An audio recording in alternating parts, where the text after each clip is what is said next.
السلام عليكم ورحمة الله وبركاته. إن الحمد لله نحمده ونستعينه ونستغفره ونؤمن به ونتوكل عليه وأشهد أن لا إله إلا الله وحده لا شريك له وأشهد أن محمدا عبده ورسوله. أما بعد فقد قال الله تعالى في كلامه المجيد وفرقانه الحميد. أعوذ بالله من الشيطان الرجيم. بسم الله الرحمن الرحيم.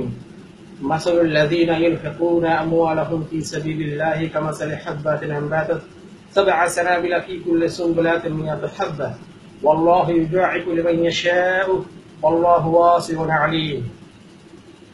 সম্মানীয় দিনী ভাই, আজকে আপনাদের সম্মুখে পবিত্র কোরআনের সূরা বাকারা সূরা নম্বর 2 আয়াত 261 পাঠ করলাম। এ সম্পর্কে কিছু আলোচনা করব ইনশাআল্লাহ। ওয়া মা তাওফীক ইল্লা বিল্লাহ।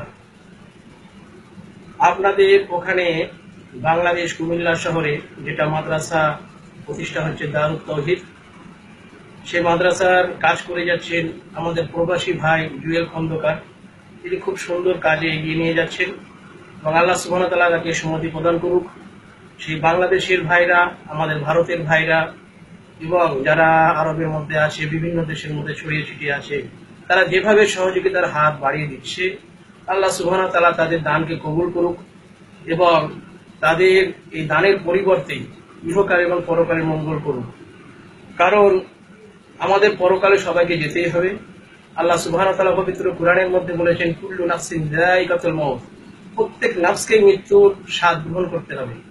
আর মহানবী মুহাম্মদ রাসূলুল্লাহ সাল্লাল্লাহু আলাইহি সাল্লাম সহিহ মুসলিম হাদিস নম্বর 1631, সেখানে একটি হাদিস রয়েছে আবু হুরায়রা রাদিয়াল্লাহু তাআলা আনহু হতে বর্ণিত। তিনি বলেন, রাসূলুল্লাহ সাল্লাল্লাহু আলাইহি সাল্লাম বলেছেন, যখন কোনো মানুষ মৃত্যুবরণ করে তখন তার সমস্ত আমলই বন্ধ হয়ে যায়।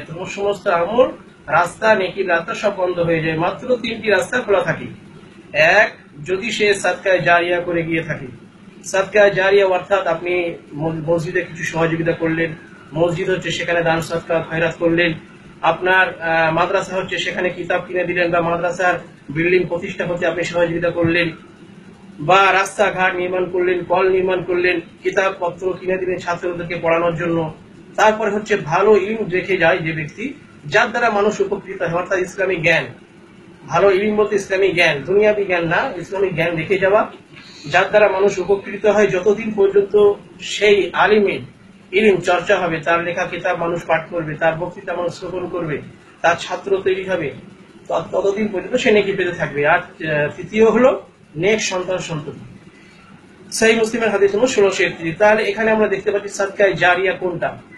আমাদের দ্বারা যদি দান খয়রাত সদকা আমরা করি আমাদের হাত থেকে, সেই সদকা দ্বারা, সেই দান দ্বারা যদি কোনো মাদ্রাসা, কোনো স্কুল কিছু প্রতিষ্ঠা হয়, আর সেখানে যত ছেলে পড়াশোনা করবে, তারা ছড়িয়ে ছিটিয়ে যখন আলিম হবে, যখন তারা হোক ইঞ্জিনিয়ার, হোক প্রফেসর, হোক ডাক্তার, কোনো মানা নেই, কিন্তু দিনের ইলম তাদের মধ্যে থাকবে এবং দিনের ইলম যখন তাদের মধ্যে থাকবে, তারা পরবর্তীকালে মানুষের কাছে সেই দিন প্রচার করবে। এক তো মাদ্রাসায় যতদিন পর্যন্ত পড়াশোনা হবে, যতদিন পর্যন্ত ছাত্ররা ইলম অর্জন করবে, সেই জ্ঞান, সেই নেকি, তার জন্য নেকি, সাদকায়ে জারিয়ার নেকি পৌঁছতে থাকবে। অতঃপর সেই ছেলেরা যে ছাত্র ওখান থেকে বার হয়ে মৌলানা হয়ে, আলিম হয়ে, তারা যে দিন ইসলাম প্রচার করবে, তাদের দ্বারা যে ছাত্র তৈরি হবে, সেই নেকিও আপনারা পাবেন, যারা এখানে সহযোগিতার হাত বাড়িয়ে দেবেন। আর আল্লাহ সুবহানাহু ওয়া তাআলা পবিত্র কোরআনে যে আয়াতটা পাঠ করেছি, তিনি বলছেন, মাসালুল লাযীনা ইউনফিকুনা আমওয়ালাহুম ফী সাবিলিল্লাহি কামাসালি হাব্বাতিন আনবাতাত 7 সানাবিলা ফী কুল্লি সুনবুলাতিন 100 হাব্বা। আল্লাহ সুবহানাহু ওয়া তাআলা বলছেন, যারা আল্লাহর রাস্তায় নিজের ধন সম্পদ ব্যয় করে, তাদের উদাহরণ একটি বীজের মতো, যা থেকে 7টি শীষ জন্মায়। ওয়াল্লাহু ইউযাইফু লিমান ইয়াশাউ ওয়াল্লাহু ওয়াসিউন আলীম। প্রত্যেক শীষে 100 করে দানা থাকে। আল্লাহ অতি দানশীল, সর্বজ্ঞ। তো আল্লাহ সুবহানাহু ওয়া তাআলা মানুষের দান, যদি দান খয়রাত তার দিকে কেউ হাত বাড়িয়ে দেয়, তাহলে আল্লাহ সুবহানাহু ওয়া তাআলা সেটাকে অনেক গুণে বাড়িয়ে কালকে আমাদের দিনে ফিরিয়ে দেবেন। এ সম্পর্কে পবিত্র কোরআনের সূরা মুজাম্মিলের মধ্যে আল্লাহ সুবহানাহু ওয়া তাআলা বলছেন, ওয়াকিমুস সালাতা ওয়া আতুজ যাকাত ওয়া আকরিদুল্লাহা করজান হাসানা। আল্লাহ সুবহানাহু ওয়া তাআলা বলছেন, তোমরা নামাজ আদায় করো, যাকাত প্রদান করো, আর তোমরা আল্লাহ সুবহানাহু ওয়া তাআলাকে করজে হাসানা দাও। নামাজ তো প্রতিষ্ঠা করতে হবে, যাকাত তো দিতে হবে, এটা ধন দৌলতদের উপরে গরিবদের অধিকার। কিন্তু জাকাত ছাড়াও সাধারণ নিজের জীবিকা থেকে, নিজের সৎ জীবিকা থেকে, হালাল জীবিকা থেকে যদি আমরা দান খয়রাত সদকা করি, সেগুলি হচ্ছে আমাদের সাদকায়ে জারিয়া। সেই সাদকায়ে জারিয়া যদি আমরা দান খয়রাত সদকা করে যাই, তাহলে কাল কিয়ামতের দিনে এর দিনে আমরা জাযায়ে খায়র পাবো। আর আমরা মানুষ মাত্রই পাপী। মহানবী মুহাম্মদ রাসূলুল্লাহ সাল্লাল্লাহু আলাইহি ওয়াসাল্লাম বলেছেন, কুল্লু বানি আদম খাত্তাউন ওয়া খায়রু খাত্তাইনা তাওয়াবুন। প্রত্যেক আদম সন্তানই হচ্ছে ভুলকারী, তাদের মধ্যে উত্তম হচ্ছে সেই যে নিজের ভুলকে স্বীকার করে নেয়, যে তওবা করে।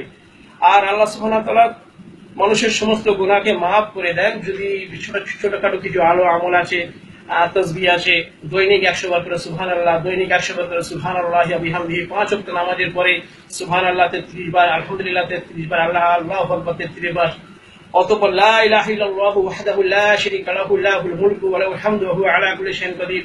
এর মাধ্যমে মানুষের সমস্ত গুনাহ মাফ করে দেন। তারপরে যদি আমরা কি করি, যদি আমরা, আল্লাহ সুবহানাহু ওয়া তাআলা বলেন যদিও তাদের গুনাহ এমন রয়ে যায়, তার রাসূলের মাধ্যমে আমাদের জানিয়ে দিলেন। রাসূলুল্লাহ সাল্লাল্লাহু আলাইহি ওয়াসাল্লাম বলছেন, তোমরা দান করে জাহান্নামের আগুন থেকে বাঁচার চেষ্টা করো, দান করে জাহান্নামের আগুনকে ঠান্ডা করার চেষ্টা করো। যদিও আধখানা খেজুরের টুকরো হয়, তাহলে দানের এত বরকত, দানের এত ফজিলত, যে দান করলে পরে আমার জন্য যদি জাহান্নাম, কোনো বান্দার জন্য যদি জাহান্নাম নির্ধারিত হয়ে থাকে, সেই জাহান্নামের আগুনকেও দান খয়রাত সাদকা কমিয়ে দিতে পারে। তাই আসুন আমরা এই জুয়েল খন্দকার ভাই যে মেহনত করছেন, কুমিল্লা শহরে তিনি যে মাদ্রাসা প্রতিষ্ঠা করছেন, দারুল তাওহীদ মাদ্রাসা ইদারা তিনি প্রতিষ্ঠা করছেন, সেখানে আমরা যে যেখানে আছি সকল মানুষ, উনি যে অ্যাড্রেস দিচ্ছেন, উনি যে ব্যাংকের খাতার বইয়ে দিচ্ছেন, সমস্ত কিছু দিচ্ছেন। যদি কারোর দরকার পড়ে তিনি সরাসরি গিয়ে দিয়ে আসতে পারেন। আর যদি কেউ দূরে থাকে তাহলে ওই ভাইকে সহযোগিতা করুন। ব্যাংকের মাধ্যমে এখন ইন্টারন্যাশনাল চলেছে, ইন্টারনেটের যুগ, ব্যাংকের যুগ। তাহলে আমরা সকলে ইনশাআল্লাহ শপথ করব যে ওই মাদ্রাসাকে কিভাবে প্রতিষ্ঠিত করা যায়। ওই মাদ্রাসা যখন প্রতিষ্ঠা হয়ে তার মধ্যে যখন ছেলেরা কোরআন তিলাওয়াত করবে, হাদিস পাঠ করবে, কোরআন শিখবে, হাদিস শিখবে, সেখান থেকে আলিম হয়ে বের হবে, তাহলে আমরা কিন্তু পরবর্তীকালে আমরা নিজেদের দাবি রাখতে পারবো যে হ্যাঁ, আমরা ওখানে দান খয়রাত সদকা করেছিলাম, যার দ্বারা সেই মাদ্রাসাটা প্রতিষ্ঠিত হয়েছে। এবং সেখান থেকে যারা আলিম হয়ে বের হবে তাদেরও আপনারা দোয়া পাবেন।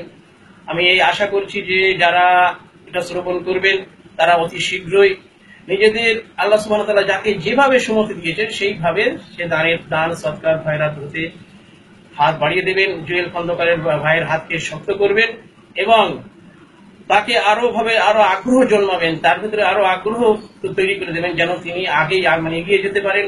এবং আরো যারা যেসব জায়গায় পৃথিবীর যে কোনো স্থানে দ্বীনের ইসলামের প্রতিষ্ঠা হচ্ছে, নতুন নতুন মসজিদ হচ্ছে, নতুন নতুন মাদ্রাসা হচ্ছে, মসজিদে তো আপনার সাধারণ দান ছাড়া আপনার সদকার দান চলবে না, জাকাতের দান চলবে না, কিন্তু মাদ্রাসা যেখানে আপনার দান খয়রাত সদকা জাকাত সমস্ত কিছু চলবে, সেখানে আপনি দিতে পারেন। আসুন আমরা হাত বাড়িয়ে দিই। আল্লাহ সুবহানাহু ওয়া তাআলা যেন আমাদেরকে সুমতি প্রদান করেন যে আমরা যে হালাল রুজি রোজগার অর্জন করছি, আল্লাহ সুবহানাহু ওয়া তাআলার অশেষ প্রশংসা, আলহামদুলিল্লাহ, যে তিনি আমাদেরকে হালাল রুজি রোজগারের ব্যবস্থা করে দিয়েছেন। আমরা যেন সেই নিজেদের রুজি রোজগার থেকে পৃথিবীর আনাচে কানাচে যেখানে দিনের কাজ হচ্ছে, দিনের মেহনত হচ্ছে, সেখানে যেন আমরা হাত বাড়িয়ে দিতে পারি, আমরা যেন সহযোগিতা করতে পারি। আল্লাহ সুবহানাহু ওয়া তাআলা যেন আমাদের এই দানকে কবুল করে নেন এবং এই দানের পরিবর্তে যেন আমাদেরকে জাযায়ে খায়র দান করেন। কাল কিয়ামতের দিনে আমাদের উপরে যেন আল্লাহ সুবহানাহু ওয়া তাআলা কাল কিয়ামতের দিনে তার বিশেষ রহমত, নজরের রহমতে দেখেন এবং আমাদেরকে জাহান্নামের আযাব থেকে যেন তিনি রক্ষা করেন। এটাই হবে আমাদের জন্য সবচেয়ে প্রাপ্য। আমিন। ওয়া আখিরু দাওয়ানা আলহামদুলিল্লাহি রাব্বিল আলামিন।